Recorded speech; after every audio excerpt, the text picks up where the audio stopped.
Hey everybody, welcome to the Back to Brilliance podcast. We're your hosts Henry and Joseph. Thanks for tuning in. We ask that you subscribe, leave a comment or review. It helps great people like you find our podcast. And with that, today we're going to get into our topic. We're talking about why grind now, live later is a terrible strategy. We're going to go into that in this episode. We discuss how to track your profits, margins, but are you tracking your life fulfillment? Material possessions lose value, but experiences appreciate over time. So we're going to go a little bit more deeper into this as this podcast unfolds. So with that, I want to go ahead and bring on our co-host Joseph. Joseph, say what's up and take it away. Hey everybody, how's it going? So today I wanted to talk about, so I attended a seminar last week, and it was very thought-provoking, and one of the books that was recommended was Die with the Zero. And so I was like, you know what? Let's have a whole episode about this. And really the whole concept of it is, like Henry said in the beginning, why grind now and live later is a terrible strategy, because you may be grinding for forever, right? You're never done grinding. And so because of that, you could be like, oh well, I'll go to Fiji, or I'll go to the Bahamas when I have enough money. But when will you ever have enough money if you don't set aside that money to do it? And so a lot of people, what they'll do is they'll be 40, 50, 60, and they're like, hey, I never went to the Bahamas like I wanted to, right? And so what this episode is about is just live life, because you only have one, and don't just waste the time accruing wealth, or gathering and hoarding wealth. Right. And the thing is, we'll get into our first point, like why hoarding cash is bad for business, or bad business, I should say, not bad for business, but bad business. It's because, like Joe's saying, a lot of times we wait until, we have enough money, or I can't right now because I don't have enough time, and that's the whole thing of entrepreneurship, right? Is to take ownership of your time and, to be in control. Now, we do understand that as an entrepreneur and running your business day to day, it does require you to set this up. But this is why we've talked in the past about setting systems up in place, so that way it could free you up, so you can, have that time and enjoy, the things of life now, and I'll say this because, I have a few friends that I've worked with in business over the years, and they got older and they sold their business, and their whole thing was, now I'm going to have the time to do everything that I wanted to do. And what ends up happening is, because they don't have a program no more, they don't have these things, they get sick, they get ill, and they're not able to go and do these things. So, the plans that you think you have and that you're going to do sometimes don't pan out the way that you think they're going to pan out at the time they're going to pan out. So like Joe's saying, we only have one life to live. So like, this is the time, you know what I mean? And this kind of leads us into like the cultural autopilot, thinking that things are going to just work this way because, so it's kind of a trap of believing, that your net worth is the ultimate scorecard. And in theory, that's really not true, because there's a lot of rich people that are lonely, right? And there's a lot of poor people or less, means, but they're happy. And you're like, how the heck are you happy when you're not even making a lot of money? It's because their values are, in a different place. So this is kind of what we want to break down today and talk about, so you don't get caught in this trap. Exactly, right. And like you just said, people are like, oh well, money is a great way to measure the type of man you are, or the type of person you are. But really, it's your lived experiences, right? Who you become from your experiences. And if all you do is hoard money, well, your bank account has a lot of experience, but you don't, right? And so, that's really the trap that I want to instill to avoid in everyone today. Because again, like, I will say personally, like, I don't have I'm not made of money, right? And so there could be, you could say whatever you want about that, but at the same time, I have done a lot of the experiences that I want to, and there's still even more that I want to do. And so, you know, I feel like in saying, oh well, I don't have a lot of money, like that's okay, because like Henry just said, there's people who have nothing, right? There was a TV show that actually went and looked into people, and they're like, hey, like, they noticed that homeless people, although they struggle, they oftentimes have less stress than like a business owner that's worth a couple million, because like he has a lot more on his plate than a homeless man, right? Most figuratively and metaphorically speaking. But really, it's the biggest thing is like the cost of your life, or like you're spending your life away because you want to build up your money, right? And so it's a bad deal, or as we said, it's bad business, because you're spending 20, 30, 40 years of your life grinding and gathering resources, but you're never spending them, because you're coming from the perspective of, I need more, I'm not done, I'm not ready. Well, who's to say that you can or who's to say that you can't spend some of it in the time that you have it, in the time that you're young, healthy, and able to live out your the experiences that you want to. Exactly. And that's the thing, you have to count the cost, right? So, like right now, you might be grinding and you're young. So, for you, you feel like, hey, I got plenty of time. That's not going to affect me. And the thing is that, like, you can't have everything one way. You have to have balance, right? So we want to talk about like redefining the exit, the someday myth. Like I said a little while ago, a lot of people, entrepreneurs, constantly delay their lives for the magical exit, right? That often comes too late. So what does that mean? Sometimes that means that because you built this, it's your baby, so you don't want to give it up, you don't want to surrender it.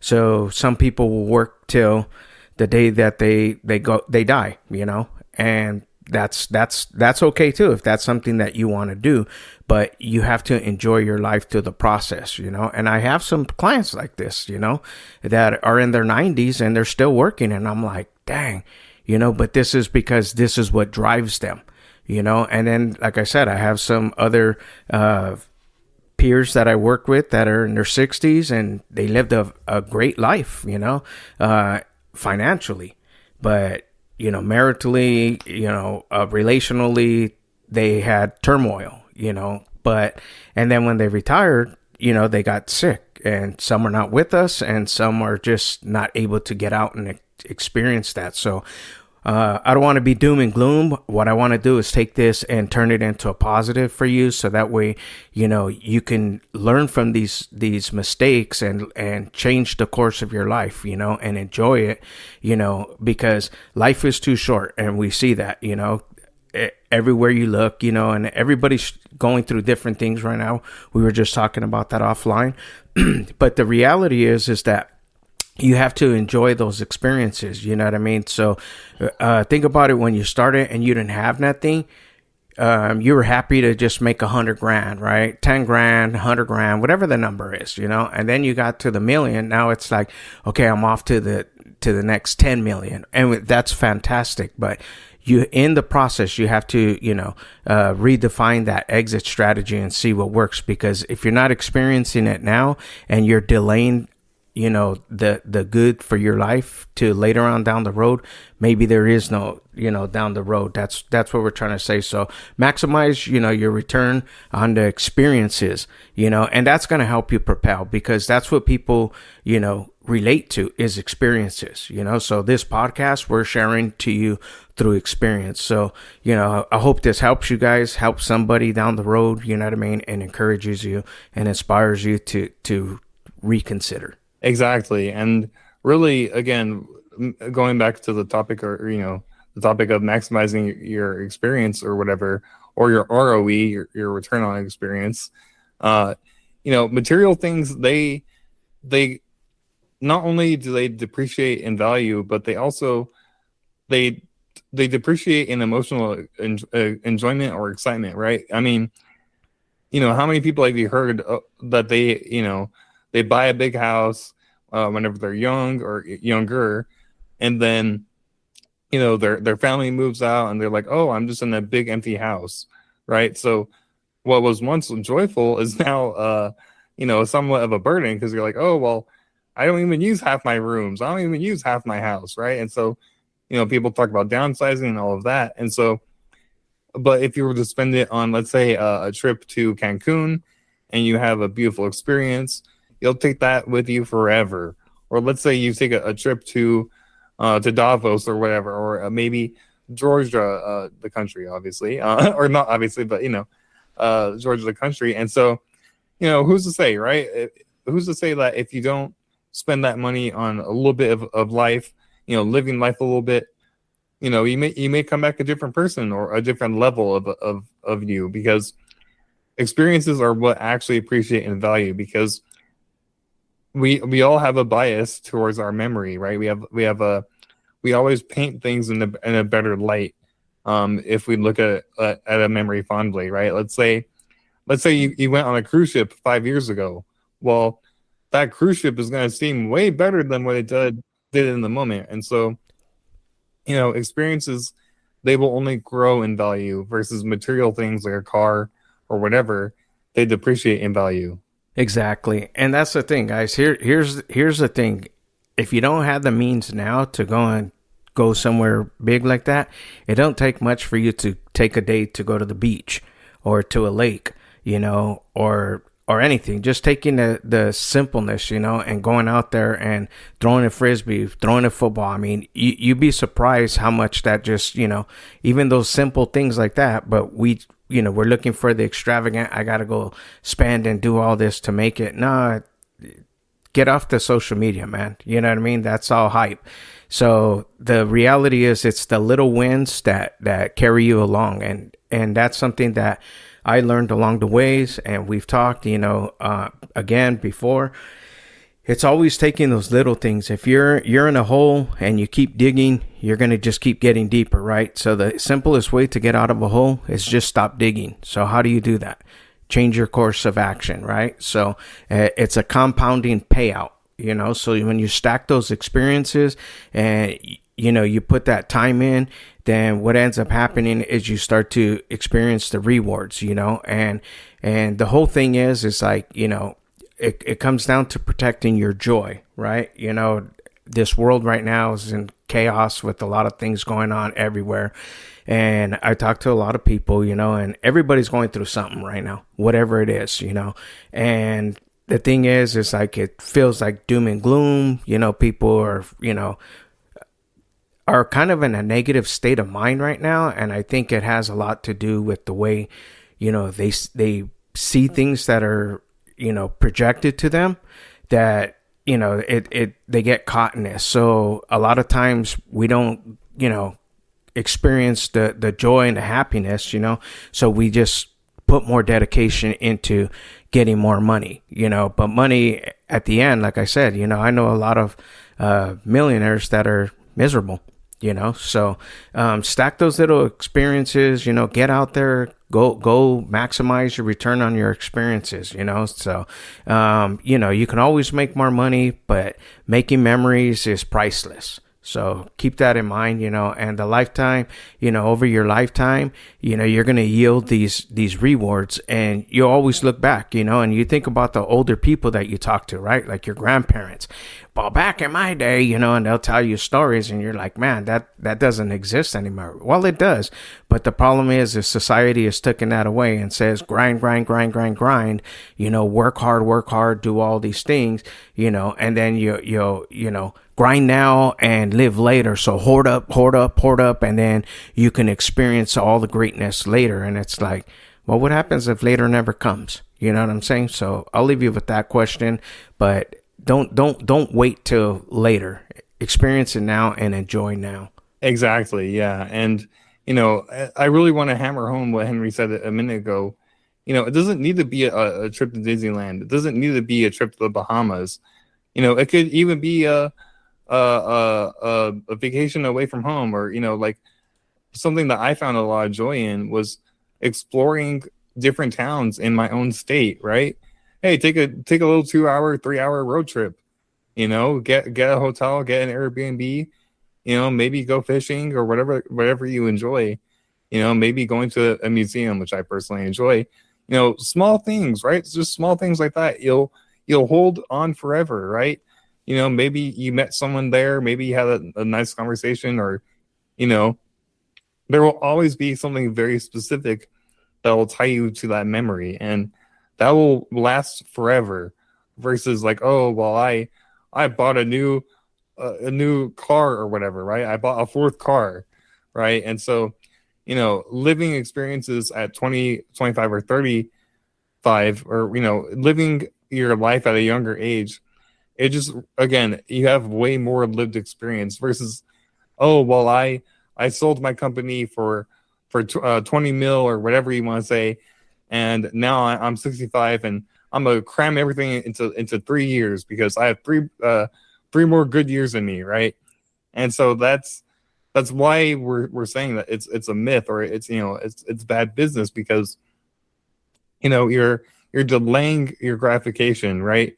And not only that, but the book talks about there's expiring versions of you, or the version of you when you were 19 is very different than the version of you when you're 35, or the version of you is very different whenever you're like every year is a new version of you, even every day is a new version of you, right? And so to be like, oh, well, I'm going to hold off all my gratification and all of my memories until I'm in my 50s or 60s, well, what's the point? There is no point. And so not only that, but we've kind of alluded to it a little bit, but like, you know, let's say you're like, oh, well, I want to attend a Boston Marathon.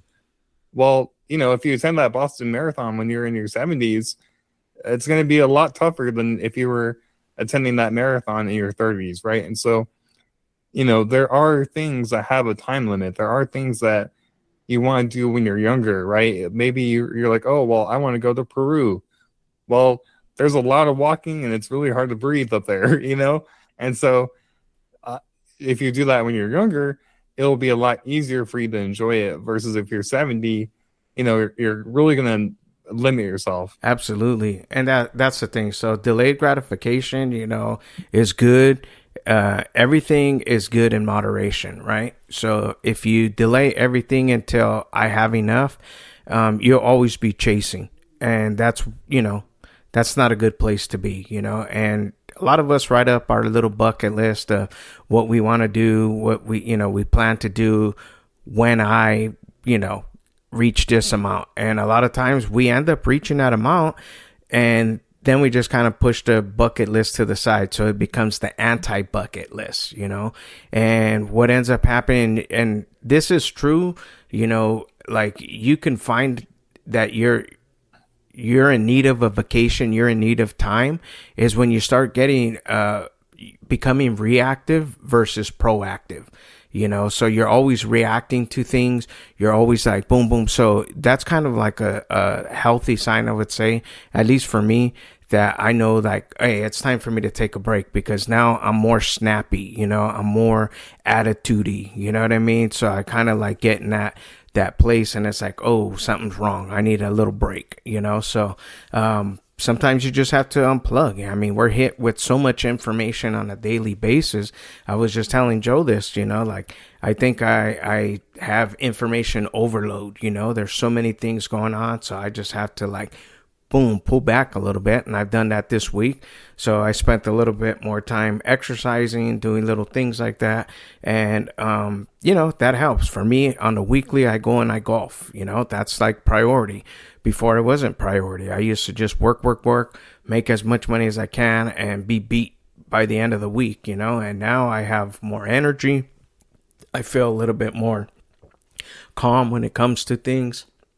I don't wig out when a problem arises. I have the time to sit back and think, all right, I do option A, I do option B, and that's just me, and I'm learning along the way, guys, you know what I mean? So, and it comes down to, just being proactive, So take the time now and see, where you're struggling at, you know what I mean, and what you're what's holding you back, you know what I'm saying? So because one day again you'll wake up, you might be 25, 35, 45, but one day you'll be 55 and 65, and you'll start to see like, oh man, what did I do, and it's like, did I enjoy a lot of this stuff, did I take that time? Did I execute like I should have? You know what I mean? So just have that balance. That's just kind of what we're saying here, and don't let anything rob you of your joy. And make that time, even if it's just something, a little weekend getaway or a 1 day getaway. But build that up in your life now. Exactly. And a great way to do that is building a timeline for yourself, right? So the book also talks about having 10-year intervals of like what you want to experience within those 10 years. And so, basically we write down all of the key activities or dreams or experiences that you want without worrying about the money. Obviously you do whenever you're going to do it, but like, don't stop yourself from putting it on the list, right? Maybe you want to see Niagara Falls. Maybe there's a band that you like, or maybe there's a Broadway show that you want to experience, or maybe, whatever the case may be, right? Write all of those down. And then what you do, you write everything down, and then you break it up into seasons of your life. Because again, we all go through seasons of our lives, right? The Hindus, they talk about there's 4 different stages of life. It's like the baby stage, which is, everyone is giving, everyone is pouring all of their effort and time into you. Then it's like the young adult life where, you're focusing on yourself, you're growing as a person. And then you have a family. Then you have, the later stages of life where you're trying to give back to people who gave to you, right? And so, again, you're not going to be in the same shape you are in your 50s as you are in your 20s, right? And so, I would even argue older than that, in your 70s. I like to say 70, because 50s, you're still relatively young, right?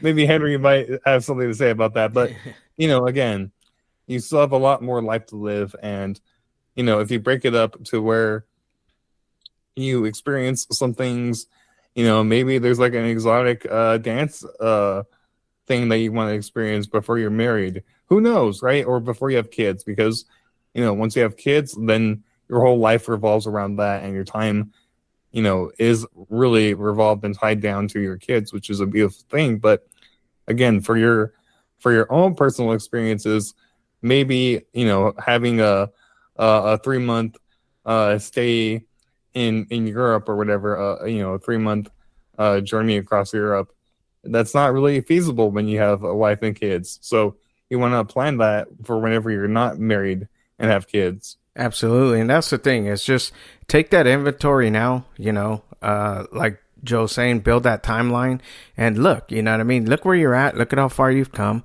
and write it all down, and see where you really want to go. But take a look and see, am I in that category? Am I just grinding now and pushing out all my gratification to later, and someday I'll do this, someday I'll get to that, that's kind of a terrible strategy is what we're talking about here. So with that, guys, get out there, make as much as you can, do all that you can, but in the process, don't sacrifice your happiness and your joy for this, because like I said, we broke down in this podcast is that sometimes you don't make it all the way to the end, and a lot of times, even at the end of life, a lot of those people would say, I would have did this. I would have spent more time on that. I wouldn't have chased the money like this. So really, the money is just a resource, right? It shouldn't be the source. the source of your life is happiness and finding that joy and contentment, and that's what your life should be, and the resources just, that comes, that goes, right? So you're going to make a lot of money. You're going to lose a lot of money. I have, and I'm telling you, the happiest I've been is, now, I mean, obviously other times in between, but like there was a lot of times that I sacrificed, and I learned, but I was able to wake up and realize that, oh man, well, actually my health, at 40, it shut me down. So that's another podcast. Go back and listen to those. I broke that down before. So the cost of life energy comes down to, your happy times, right? So maximize your return on your experience, or your ROE as we were calling it. Assets always depreciate, but your joy, will always increase, when you spend that time with your loved ones and, making that time for yourself. So with that, guys, I want to bring Joseph back on, see if he has any closing thoughts before we end the podcast. Yes, definitely. Again, like Henry was just saying, right? Really try to focus on how can I live life more, because, again, we live our lives. We wake up, we go to work, we go to bed, and we repeat. And that's really what our lives have become in the modern day. And so, what can you do every month? Maybe once a month, right? You just like do something just to live, right? Live a little, right? And so that's really what this episode is about, is live a little, because again, we only have one life. And with that, I want to give a shout out to our community. We have a community of entrepreneurs tired of doing everything alone, while we have a community that has practical self-growth tools, community support, and weekly structure to help you follow through with whatever you're trying to do. So that's at backtobrilliance.com. If you scroll down to our community section, you'll be linked up with like-minded people like you. Well said. All right, everybody. Well, thank you for tuning in to our podcast. Don't forget to subscribe, leave a comment or review. It helps great people like you find our podcast. And with that, we're out until the next time. Stay blessed. Bye-bye.